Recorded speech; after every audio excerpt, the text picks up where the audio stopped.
Peter had always looked down on Morgan, mocking her every move and treating her like she was beneath him. He didn't realize that behind her calm demeanor and quiet presence was a woman with extraordinary skills and a rank far superior to his own, but her secret mission kept her true identity hidden. Day after day, he humiliated her during training, laughing at her supposed weaknesses, never suspecting that the quiet, precise woman he ridiculed was far more capable than anyone around him. One day, during a training exercise, Peter and his friends dragged Morgan to the edge of a cliff. Fueled by arrogance and cruelty, Peter pushed her over, sneering, "I hope you hit the ground hard," letting out a laugh that was more malice than mirth. But hours later, Peter walked into the mess hall and froze. There she was, Morgan, alive, unscathed, and perfectly composed. Confusion and fear rippled through him as he struggled to comprehend what he had just witnessed. What happened on that cliff? How did she survive when he was sure she wouldn't? The answers are far more shocking than he ever imagined. But before we continue, make sure to subscribe to the channel. Now let's understand how this story really began. The wind tore across the limestone cliffs of Coronado, slicing through the salty tan of the ocean and carrying the distant roar of waves crashing hundreds of feet below. Peter's boots scraped against loose gravel as he leaned forward, shoulder pressing into Morgan's back. His grin, brittle and overconfident, masked the tremor running through his fingers. Behind him, his peers nudged one another, laughter muted by the gale, but their eyes were wide, anticipation edged with fear they didn't yet understand. Morgan's body remained rigid, every muscle coiled, ready. Her hand brushed briefly against the strap of her pack, feeling the subtle weight of a climbing hook secured to a micro-anchor discreet under the folds of her uniform. Beneath her jacket, a low-profile safety harness hugged her torso, straps tight against her ribs, engineered for minimal visibility and maximum functionality. Nothing in this environment would catch her unaware. Nothing except the precise physics of her own execution. "You have no idea what you're doing, recruit," she said, voice low and even, cutting through the roar of the wind. Not a plea, not a challenge, just a statement. Peter expected a waver, a flinch, or the hint of panic. His grin faltered as he registered the cold, unwavering stare leveled at him. Pupils pinpricked, jaw muscles flexing as if testing their own strength. She measured him, calculating. Clinical. A twitch in her left brow, a subtle flare of her nostrils, signaled mental preparation that Peter did not comprehend. The shove came with the arrogance of someone used to dominance, yet Morgan's body responded as though rehearsed 1,000 times. She fell, her trajectory a controlled rotation rather than a chaotic tumble. Fingers found the hidden rope anchored into a fissure barely noticeable to the untrained eye. The rope caught her weight, sliding her down along a precise descent path. Her legs tucked, head angled to reduce drag, eyes scanning the point of impact below. A thin mist rose as her body met the breaking waves, water dispersing kinetic energy in a controlled, calculated absorption. No scream, no uncontrolled splash.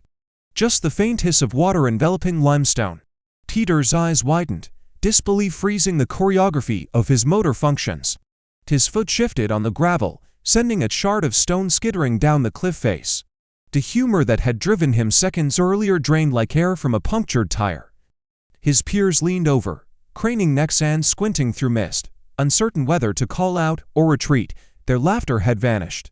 All they perceived was the mist, the waves, and the impossible absence of evidence of a fall.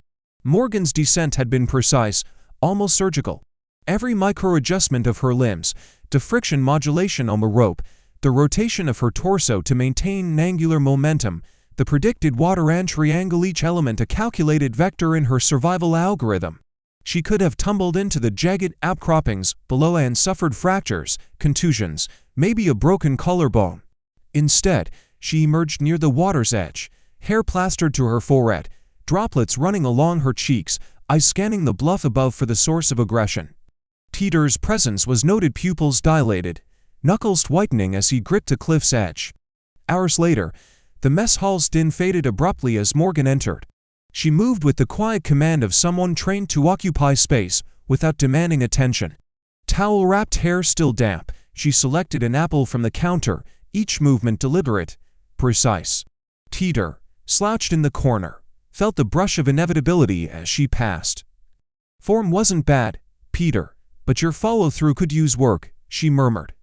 Not a reprimand, not a praise, just an observation. The room's atmosphere shifted imperceptibly. Recruits exchanged glances, pupils flicking between one another, trying to interpret what they had just witnessed. The impossible had occurred, yet the narrative presented was calm, unflappable. Behind the quiet professionalism of her stride, micro-expressions betrayed controlled calculation. A slight twitch in her jaw, the faint exhalation through her nostrils, the minimal flare of her eyes scanning the room, every detail communicated mastery, and every subtlety underscored the discrepancy between perception and reality. She had planned, anticipated, and executed with precision that Peter could not yet conceptualize. The physics of the fall, the unseen rope, the minimal impact angle, all invisible to those uninitiated in the discipline of tactical survival. She had survived, and the lesson had only begun. Peter's face had gone ash-white, the color leaching from his cheeks like the tide retreating from the shoreline. The reality of what he had just witnessed pressed down on him heavier than any physical load he had carried. How could she possibly be alive? Every fiber of his training screamed that survival from that height, without catastrophic injury, was impossible, but his eyes betrayed the undeniable proof. Micro-drones hovered just below the ceiling, nearly invisible in the fluorescent hum of the mess hall lights. Their miniature rotors produced an imperceptible vibration that blended with the ventilation system. Cameras, camouflaged in vents and behind smoke detectors, tracked every movement, every subtle twitch of muscle, every blink that might betray intention. Even the microphones, so small they could rest on a folded napkin, picked up the faintest shift in breath or the scrape of boot against tile. Morgan moved through the hall with the quiet authority of someone who owned every corner, every camera angle, every blind spot. Her stride was deliberate, shoulders square, head level, eyes scanning the periphery, all maintaining focus on her path. There was no rush, no necessary motion, just the calculated efficiency of an operator who understood the consequences of missteps. The recruits perceived only her silhouette, the fluid precision of her motion, and the subtle aura of command she radiated. Peter, however, saw more. He noticed the minute contraction of her biceps as she adjusted her grip on the towel draped over her shoulder, the imperceptible twitch of a lip corner that betrayed the slightest amusement at his frozen expression, the measured cadence of her steps that ensured maximum psychological impact. Peter's hands balled into fists at his sides. He shifted weight from one foot to the other, a micro-adjustment to keep his balance that belied his racing pulse. The dining hall, once mundane, now seemed orchestrated by an unseen hand. No supervisor entered, none was required. Morgan controlled the environment entirely. The absence of authority was not neglect, it was intentional. Every element of the hall's operation, from the lighting to the placement of utensils, was accounted for in her internal audit. She was Lieutenant Commander Morgan Vance, DevGru, embedded in plain sight as a supposed recruit, executing a clandestine investigation into the systemic corruption festering beneath the veneer of the training unit. Peter had glimpsed a ghost, a phantom executing military precision at a level far beyond his comprehension. Back in the barracks that night, the stillness became an instrument of torment. Every squeak of a locker hinge, every floorboard creak beneath the recruit's boots, resonated with amplified significance. Peter's eyes flicked toward shadows, the corners of the ceiling, the faint glint of metallic surfaces that might conceal surveillance. He lay on his bunk, back rigid, chest rising and falling with shallow, controlled breaths meant to mask panic. Every muscle was cold as though ready to spring into action, yet action was futile. A single misplaced motion could betray his awareness, and awareness alone was already failure. When he finally dared to approach his locker, he found subtle alterations that made his heart stutter. His field-stripped Sig Sauer P226, usually stowed haphazardly in a corner, was now meticulously laid out on his pillow. The magazine removed, the slide pulled back, the barrel exposed in a silent message of oversight and control. A small note rested atop the weapon. "Check your 6." The handwriting was precise, clinical. Peter's thumb traced the edge of the note, feeling the raised indentation of the pen, the texture of the paper. Every element was designed to unsettle him, to remind him that his understanding of the environment had been naive. He flinched at every sound, metal scraping metal, distant laughter muffled by walls, the hum of ventilation, and his eyes darted toward the corners, scanning for the micro-drones he now knew were omnipresent. Each blink felt like a calculated risk, each breath a potential broadcast of vulnerability. Morgan had not merely survived. She had orchestrated a reality in which he was perpetually exposed, observed, and evaluated. The parameters of control were absolute, leaving Peter no refuge, no concealment. Sleep would not come. Only the no awareness of a predator who operated unseen, and the dawning recognition that he had entered a game whose rules he did not yet comprehend. The morning air hung heavy with the salt and grit of Coronado, each inhale carrying the acrid tang of sweat, chlorine from distant pools, and the metallic bite of ozone after a night of coastal fog. Peter's boots sank slightly into the damp sand of the PT field as instructors observed him with an almost imperceptible intensity. Eyes narrowed, subtle jaw tension, slight shifts in stance. They were calibrating his limits without touching him. Every movement he made was logged, recorded in microseconds, and evaluated against a standard he could not yet fully grasp. Morgan stayed at the rear, stride effortless, cadence measured. Her shoulders remained relaxed but taut, elbows brushing her torso with each arm swing as though motion itself were a form of surveillance. Every glance Peter cast over his shoulder met the unblinking, almost surgical gaze of someone who did not merely see, but analyzed. Pupils pinpricked, nostrils flaring just enough to indicate controlled respiration, lips compressed to a thin line, each micro-expression an instrument of psychological assessment. Calm, calculating, no anger, no aggression. Only the steady patience of a predator observing a cornered animal, waiting for a misstep. To PT drill intensify, recruit Peter's lungs burned, each inhale sharp, uneven, yet disciplined. Every exhale a whisper of exhaustion he could not release.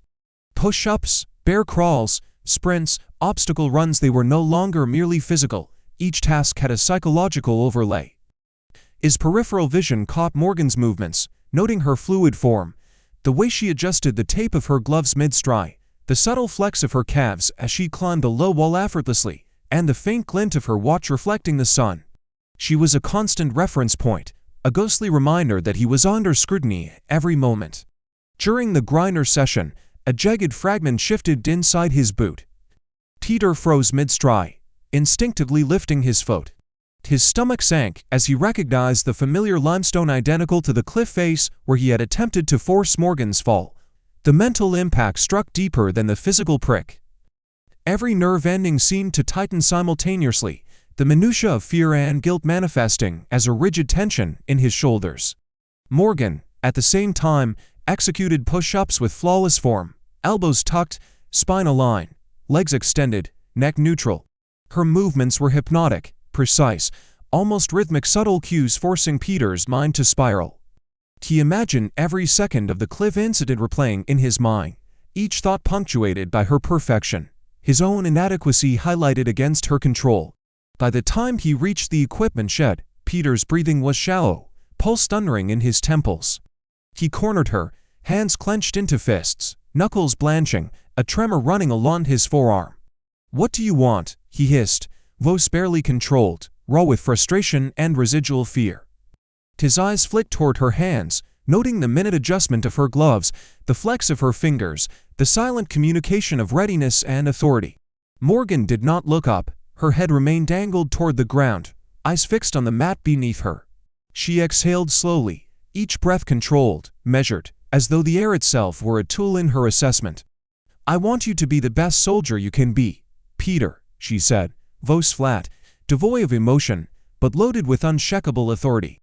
"Because where you're going, the fall is much longer than 200 feet. Each word landed with precision, a psychological scalpel cutting through his ego, leaving the raw tissue of realization exposed. Without another glance, she pivoted, shoulders rotating with minimal motion, and walked away. The California sun baked the field, sweat running down Peter's temples, stinging his eyes. Each droplet felt amplify, a corporeal reminder of inadequacy.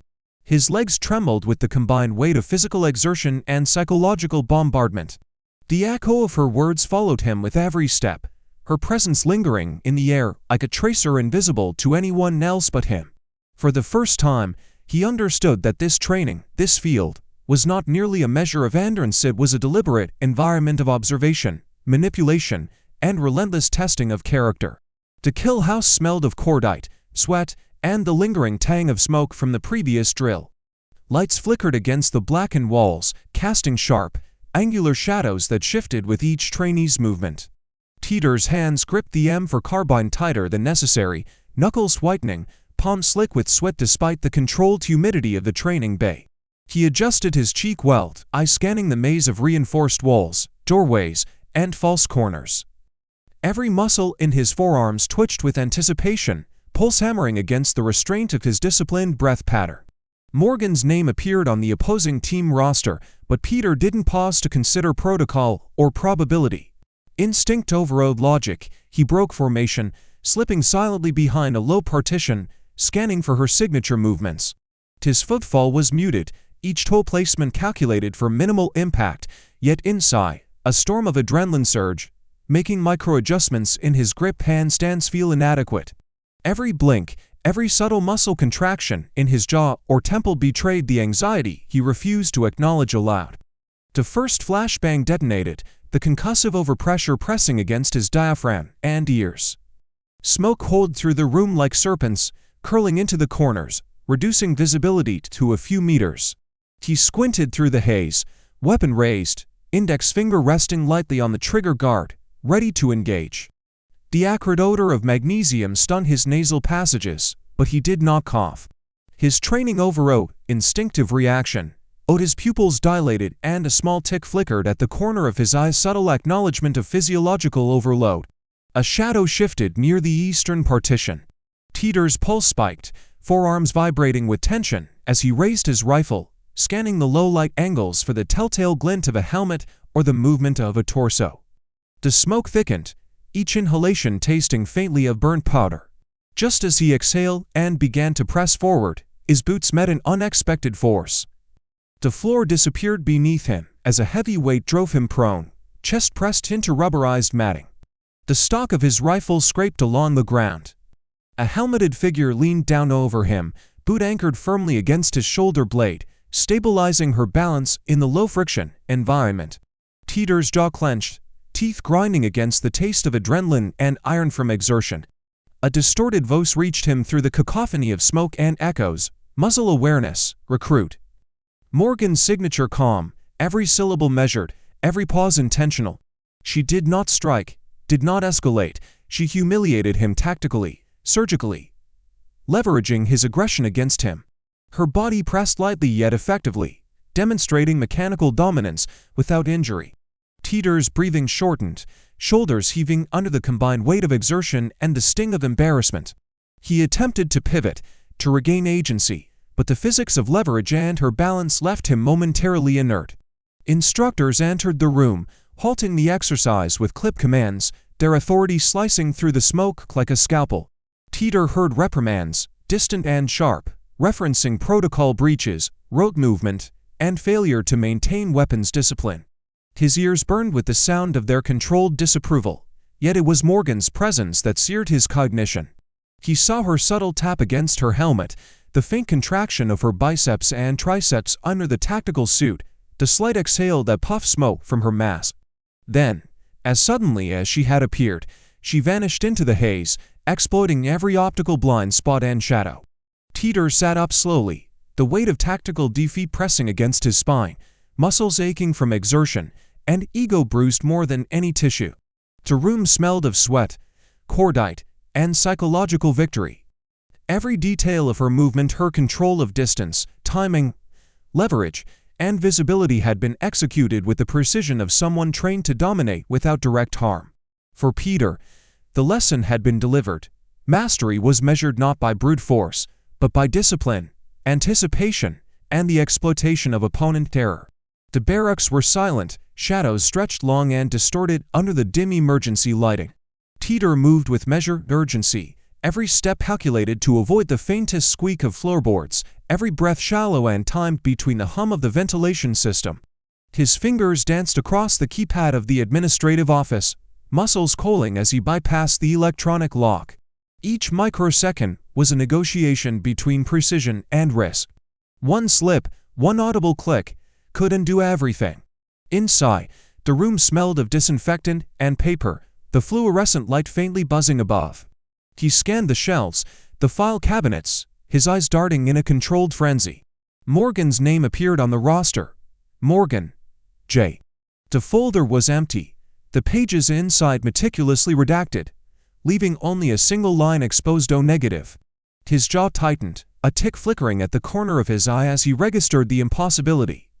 Every procedural clue, every classified notation had been removed or obscured with surgical precision. The silence of the office seemed to amplify, pressing against his eardrums, each second stretching into eternity. A sudden flicker of light from the far corner of the room made him freeze mid-motion. His pulse hitched, tiny beads of sweat forming along his hairline, dripping into his eyes, stinging and momentarily blurring vision. The Master Chief was there, legs crossed, magazine open, in his lap, as if he had materialized from the shadows themselves. The low hum of authority radiated from him, every inch of his posture taut with latent control, looking for something, son. DeVos, calm but weighted with decades of command experience, reverberated across Peter's internal dialogue. Peter's eyes widened, the weight of realization crushing down. His hands, still curled around the folder, loosened involuntarily, knuckles blanching. The magazine, in the Master Chief's hands, reflected a faint glare, giving Peter a brief glimpse of the patience and scrutiny layered beneath the calm exterior. The faint exhalation through the Chief's nose, the imperceptible lift of a brow, the slight shift of weight in the chair, micro-expressions that signaled dominance without a word of aggression. Peter's mind raced, replaying the entirety of his actions, each step a miscalculation, every move observed, catalogued, and assessed. Peter bolted instinctively, boots scraping the floor as adrenaline surged through every fiber of his being. The door slammed behind him, reverberating through the narrow hallways, a mechanical punctuation mark to his failed incursion. Every instructor he had encountered, every surveillance system he had ignored, every corner he thought to exploit each was part of a meticulously constructed audit. The realization struck him like a concussive blast. He was not the predator, he was the prey. His eyes flicked to the shadows as he passed, noticing the subtle placements of cameras, the faint whir of micro-drones that had tracked his movements, the calibrated angles of security lights that had cast deliberate shadows to manipulate perception. Peter's pulse thumped in sync with his rapid footfalls, muscles taut, tendons rigid under the controlled exertion. Each breath he drew carried the metallic tang of fear mixed with exertion, shallow and rapid, fighting the instinct to hyperventilate. The corridors, once familiar, now seemed like a gauntlet. Every flicker of light, every reflected glint off a polished surface, suggested observation. His mind traced the pattern of the audit, back calculating every step he had taken, the minor lapses in discipline he had ignored, the overconfidence that had blinded him. Morgan's hand had not touched him. Her presence had been a shadow, a phantom executing control through environmental mastery, manipulation, and anticipation. As he reached the stairs, the sound of his own breathing became deafening. The knowledge that every action had been recorded, every mistake catalogued, weighed on him heavier than the physical exertion of the night. The tactical superiority she had exhibited in each previous encounter was compounded now by his exposure, his inability to conceal his own vulnerabilities. The dormitories, the hallways, the barracks themselves were instruments in her audit, each detail an extension of her oversight. Peter had thought to confront, to control, to dominate. Instead, he had been dissected, exposed, and humiliated with surgical precision without a single shot fired, without a single physical strike delivered. By the time he collapsed onto his bunk, gasping for breath, every muscle quivering with exhaustion, he understood the lesson fully. Control was never given. It was exercised, observed, and maintained. Morgan had not simply survived, she had orchestrated the perception of reality itself, bending it to reveal weakness, test limits, and enforce accountability. Peter had trespassed into a battlefield where the only weapon that mattered was mastery of self, environment, and upon intent he had failed entirely. The sun had barely pierced the morning haze when the final assessment of Hell Week began. The field was a blur of exhaustion and hallucination. Recruits staggered, muscles quivering under the weight of sleep deprivation, eyes glassy and unfocused, every step a calculated negotiation with gravity and pain. The air carried the metallic tang of sweat, ozone from discarded pyrotechnics, and the faint acrid burn of cordite from live fire training earlier in the week. Each recruit's body was a map of microtrauma abrasions on elbows and knees, bruises developing across forearms and chins, veins rising like topographical markers beneath skin slick with perspiration. A low rotor wash stirred the ground, sand and dust whipping across fatigued faces as a black hawk appeared over the tree line, descending with a precise hover.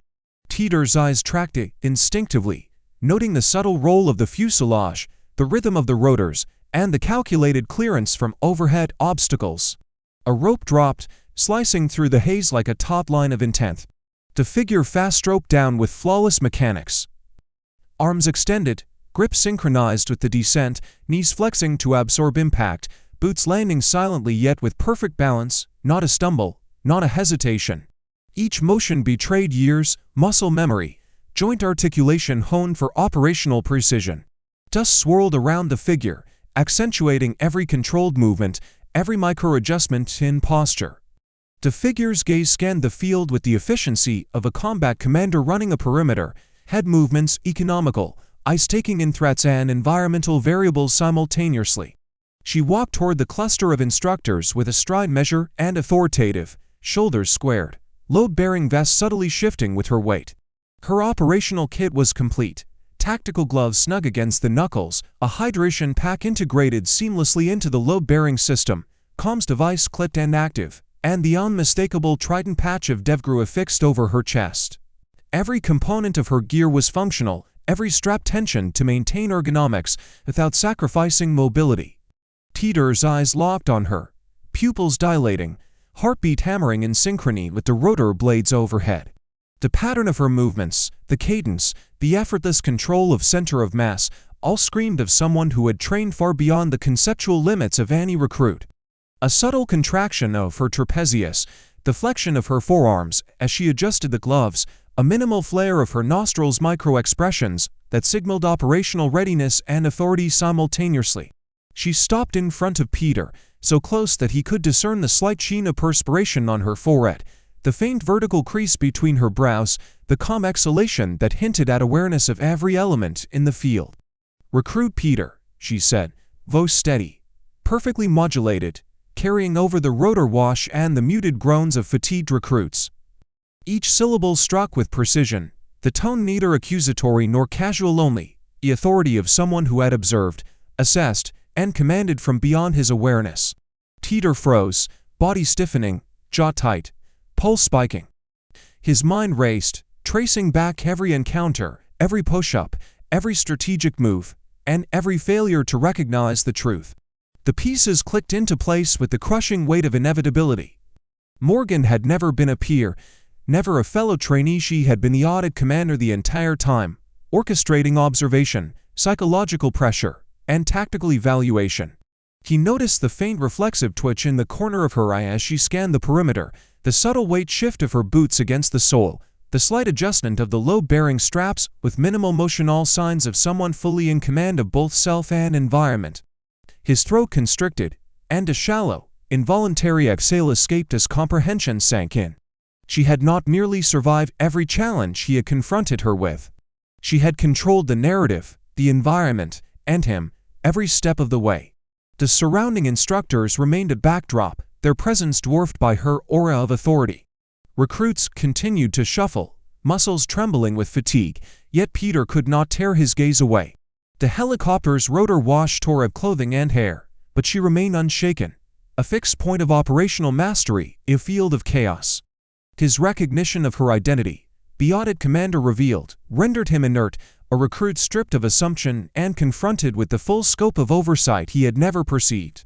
The door slammed behind Peter with a muted echo, the steel frame vibrating through the solace of his boots. He was pushed forward, shoulder pressed against the cold edge of the interrogation table, wrists brushing the laminated surface. The room smelled of antiseptic, faintly mixed with the lingering tang of coffee from a nearby break room. Fluorescent lights overhead buzzed softly, reflecting off the polished tile floor and catching in his white eyes. Every detail, every sound, every reflection felt amplified under the harsh white light. Morgan entered silently, footsteps precise, boots sliding over the floor with controlled friction. Her operational vest shifted minimally with each step, the weight distribution balanced perfectly to maintain posture and mobility. She carried the folder Peter had sought, opening it slowly, the snap of the binder echoing like a soft gunshot in the sterile space. Her eyes tracked his every micro-movement, the clench of his jaw, the twitch at the corner of his right eye, the subtle tightening of his fingers around the edge of the table. She did not comment, did not react. Observation alone was weapon enough. Peter swallowed hard, throat constricting, chest rising and falling in shallow, rapid pulls. The adrenaline that had carried him through prior drills now sloshed uncomfortably through his veins, leaving a bitter metallic taste in his mouth. He could feel the residual tremor in his forearms, the faint quiver in his shoulders as he attempted to suppress a tremor, fists clenching reflexively. Morgan set the file down in front of him, fingers brushing the top of the binder with careful precision, each tap deliberate. "How did I survive the fall, Peter?" Her voice was low, soft, almost conversational, but each word carried the authority of someone who had lived at the edge of death and command. Peter shook his head, pupils dilated, lips slightly parted. His mind raced, replaying every detail of the push, the rotation in midair, the precise point where his plan had failed. "Rope and harness," he muttered, voice rough and uneven, words spilling out faster than he intended, calculated entry point into water. "Thermal updrafts didn't hurt me because I hit the waves at the correct angle. Physics, basic, but effective." Each syllable was delivered with a note of incredulity in his tone, the recognition of her meticulous preparation and his own failure sharpening his awareness. The tick in his left eye flared, a small, involuntary admission of internalized defeat. Morgan did not flinch, did not smile, did not shift her stance. Her eyes, precise and unwavering, followed the faint movement of his lips, noting the dry exhale he attempted to disguise as composure. She slid a small tablet across the table, displaying a drone-captured photograph of the push the exact moment Peter had attempted to force her over the cliff. The image, frozen in sharp detail, revealed the exact positioning of his hands, the arc of her body, the mechanical precision of her controlled descent. "You attempted to murder, superior officer," she said, voice steady, every syllable measured. The words landed with the weight of legal and military authority combined. She did not need to raise her tone. The combination of fact, evidence, and controlled delivery carried sufficient force. Peter's pulse thumped audibly in his ears, a rhythmic hammering that seemed to underscore the magnitude of his actions. Her eyes scanned his micro-expressions, the flare of nostrils, the subtle shift in shoulder alignment, the small tremor along his forearms. Every involuntary movement betrayed recognition, acknowledgement, and the slow accrual of understanding that he was no longer in control. The table, the room, the evidence all had been orchestrated to place him precisely where she wanted him. "You're not going to prison," she added, sliding the photograph closer, ensuring the visual reinforced her verbal assertion, "but your lesson will be complete." Her lips pressed into a thin line, corners barely lifting a small acknowledgement that the operational objective was not punishment, but education through controlled exposure.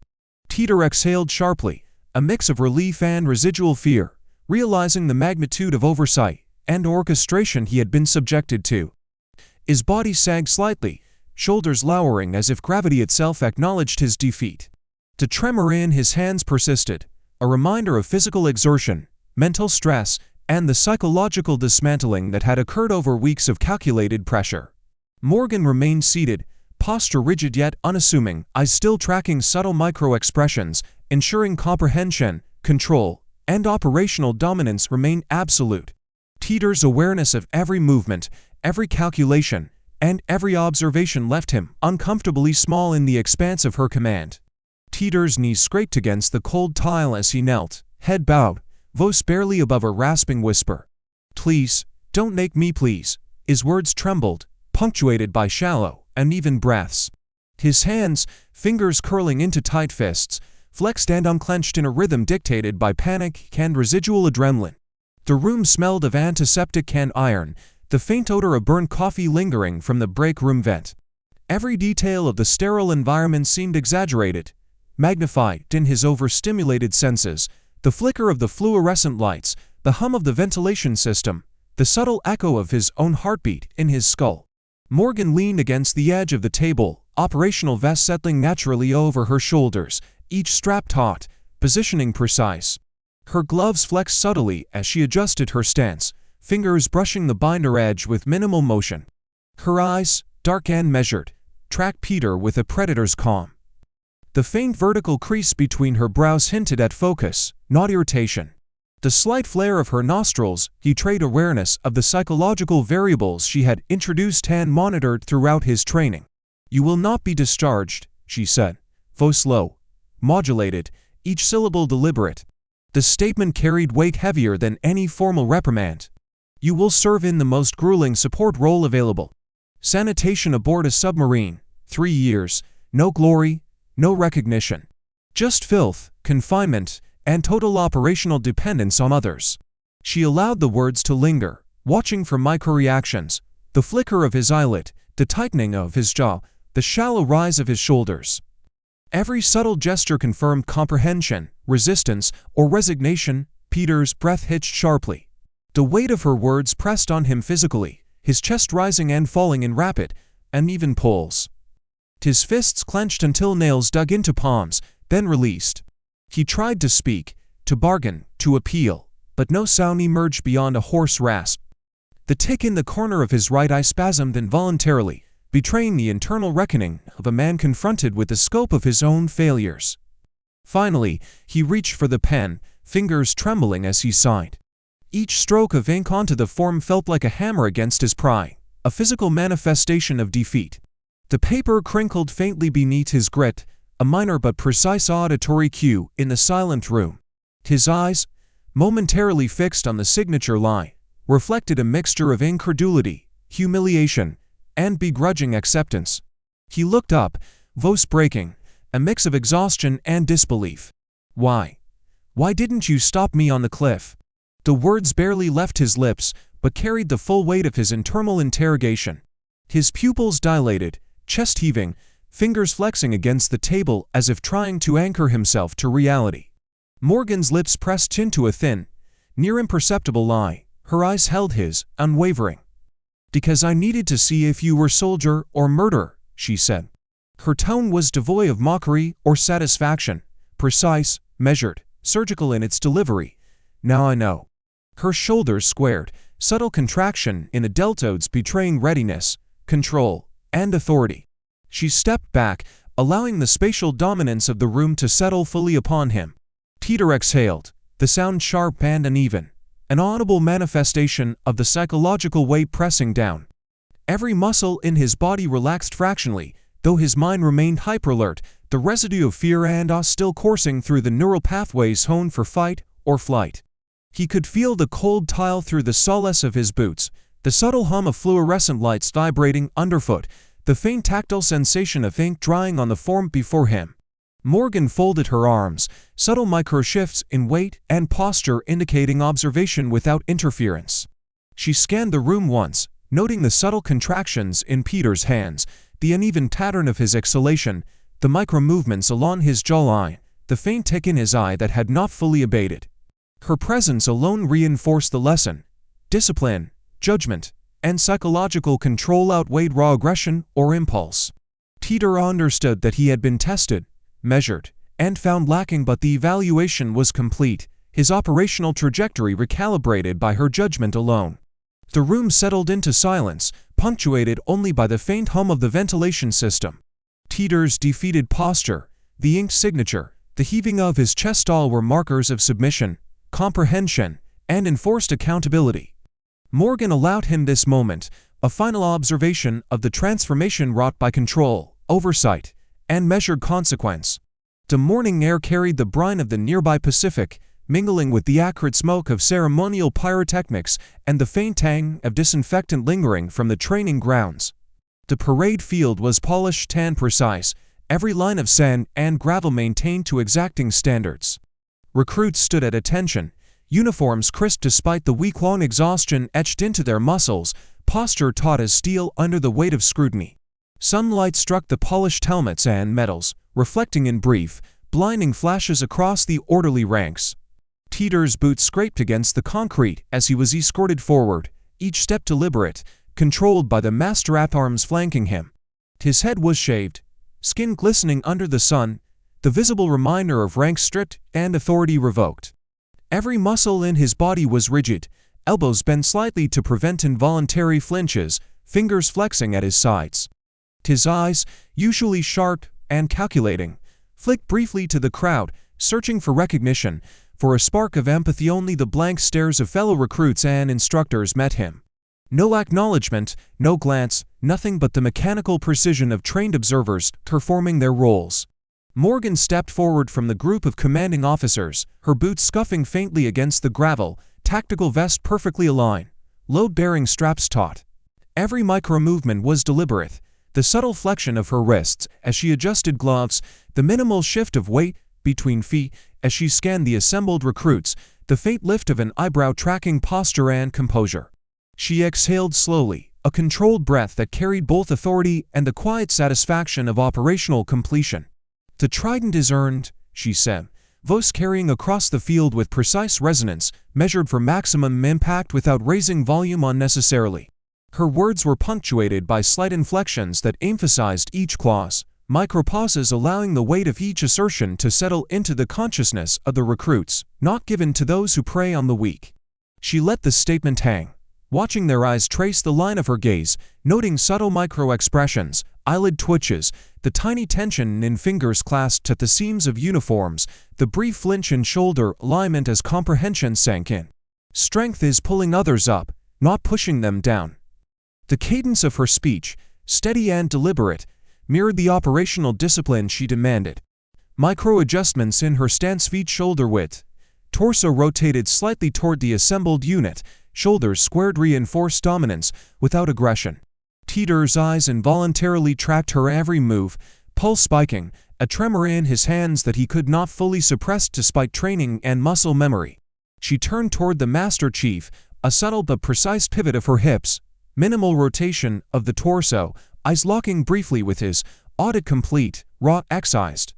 Her voice was calm, almost conversational, yet every syllable carried the weight of finality and command authority. The Master Chief exhaled softly, a barely audible acknowledgement, "Good work, Commander." The words were measured, deliberate, a recognition of operational success, without embellishment or ceremony.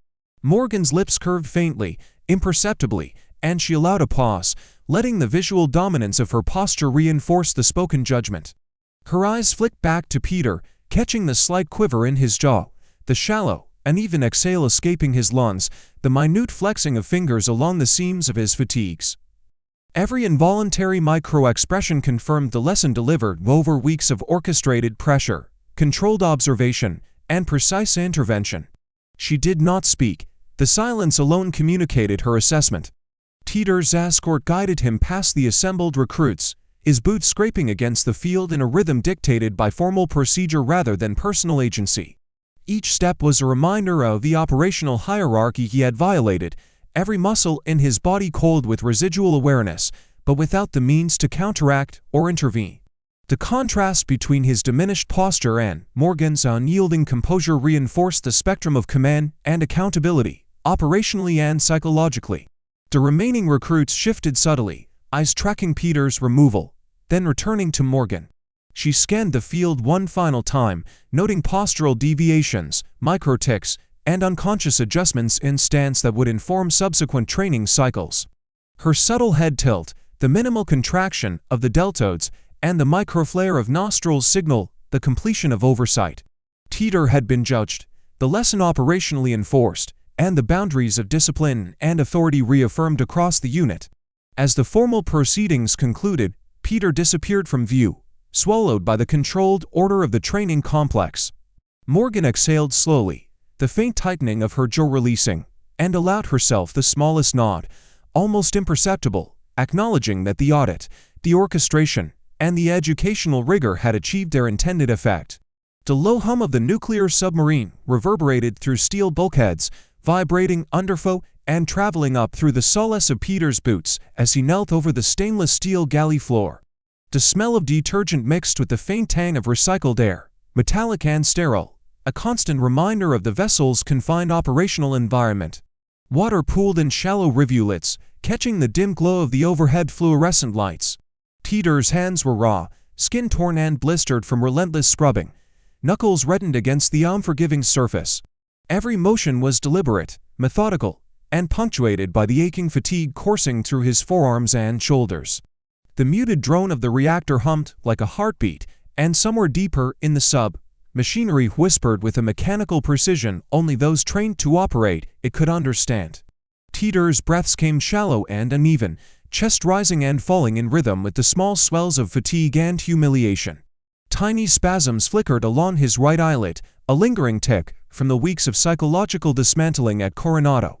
His jaw twitched subtly with the effort to control gritted teeth, the tremor in his fingers reflecting the residual adrenaline and mental recalibration of a man pushed to the limits of authority and consequence. The bulkhead monitor flickered with a news broadcast. The image was sharp, the president's ceremonial uniform crisp and authoritative. Teeter's gaze tracked the metal pinning, the careful placement on Morgan's chest, the ceremonial salute, the subtle rise and fall of her shoulders beneath the fabric. Her expression was unreadable, eyes focused, lips compressed, micro-expressions minimal, but precise, an operational mask honed over years of classified deployments.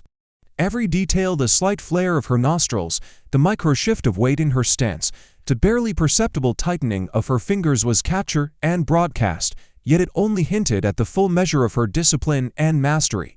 Teeter's eyes shifted back to his own reality. The rag in his hand was damp, grimy, carrying the residue of hours of scrubbing with no relief, no recognition, no validation. His palms were sore, skin raised, friction burns forming a network of lines and calluses. He flexed his fingers slowly, feeling each tendon, each minor tear in the skin, a tactile reminder of the lesson learned, the accountability enforced. His shoulders sagged fractionally, micro-adjustments made to redistribute fatigue, to compensate for the blisters on his hands. Irony settled over him like a lead weight. He had imagined her hitting the ground, a moment of cathartic justice, a visual confirmation of his dominance. Instead, he had fallen first psychologically, operationally, and now physically into the hum of daily labor aboard a vessel where insignia and rank could not shield him from the reality of his choices. Every scrub of the galley, every repetitive motion, every glance at the monitor reaffirmed that he had survived, but he was irrevocably diminished in the hierarchy he had sought to manipulate. Morgan's presence was tangential yet omnipresent. Though 6 months had passed, the impact of her precision, timing, and calculated oversight continued to resonate within Peter's awareness. Each micro-expression he remembered, each tactic she had employed, informed his every motion now, conditioning him to the rhythm of accountability, operational consequence, and the understanding that authority could be enforced without overt aggression. He pressed the rag against the stainless steel, exhaling slowly, a measured release of tension. His gaze drifted back to the monitor, to her figure standing at attention, the trident patch of DevGru catching the light. Recognition, honor, operational mastery, the apex of skill he had once sought to undermine was displayed before him in the starkest possible terms. The lesson had come full circle. He had hoped for her defeat. She had survived perfectly. He was the one left grappling with consequences, still alive, still moving, but never recovering the ascendancy he had sought. The submarine's hum filled the silence between the broadcast and his labor. Each scrape of the rag against the floor, each flex of blistered hands, each shallow breath reinforced the echo of his defeat and her mastery. Teeter understood, viscerally, that operational precision, discipline, and unblinking control were weapons far more devastating than brute force or arrogance. He had fallen, and he would never rise in the way he had imagined. For those watching, for those who sought to measure strength, the lesson was complete. The echo of her authority persisted beyond Coronado, across the months, into every confined corridor and recycled breath of the submarine. The mastery, the calculated control, the silent enforcement of consequence Morgan had left an indelible imprint. If you found this story gripping and want to follow more tactical, cinematic, and high-stakes narratives like Morgan's, make sure to subscribe to the channel and never miss a mission.